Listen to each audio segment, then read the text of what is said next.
mag-prepare muna bago magpakapagod. Eto na nagsimula na maglakad ang mga niloloko sarili nila. So as you can see, sa makikita nyo madilim pa, kaya madami pang adik sa labas. Katulad neto,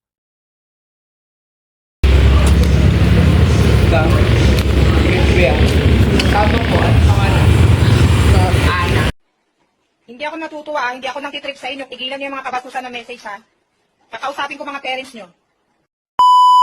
bago umakyat ng bongga, dadaan muna kami ng BFF ko sa 7-Eleven.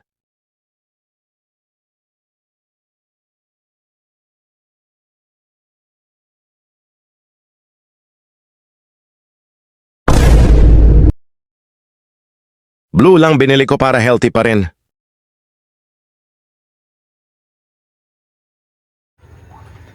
Eto na, na-reach na namin yung tuktok ng Manila Hills. Dahil dyan, uuwi na kami. Baka di nyo alam, yan po ang College de Montalban. Wala lang, share ko lang.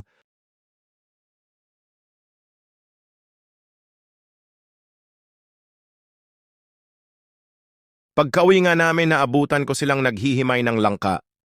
Kaya nakisali ako para kumain.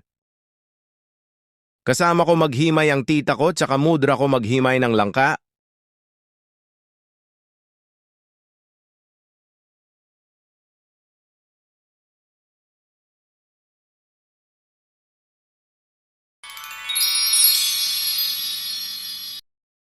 This is my tita Bernadette. And this is my mother Cherry. Hi! English.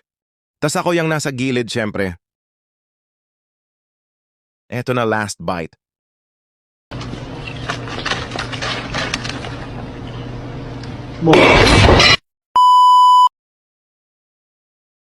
Kinagabihan nanood kami ng Netflix nila BFFs. Secret kung ano pinapanood namin, baka kaay panoorin nyo eh. Pagkatapos manood with mother and tita, bibigyan ko kayo ng tutorial mag-drawing. Kaya ang dapat nyong gawin ay mag ng drawing bilog para sa muka, and then voila! Ready ka na sumabak sa poster making? Ayan, panoorin nyo ako mag-shade ng sobrang tagal. Kung mapapansin nyo, gumagamit lang ako ng leads kasi nawawala yung mechanical pencil ko. Burara things. So ayun, kailangan nyo lang lightan yung pag-brush ng leads. Then blend lang with cotton buds para smooth, tignan at realistic. Hanggang dito na lang muna. Next vlog na buong tutorial, baka kasi sumama loob nyo. Hope you learned something in this tutorial. Mwah!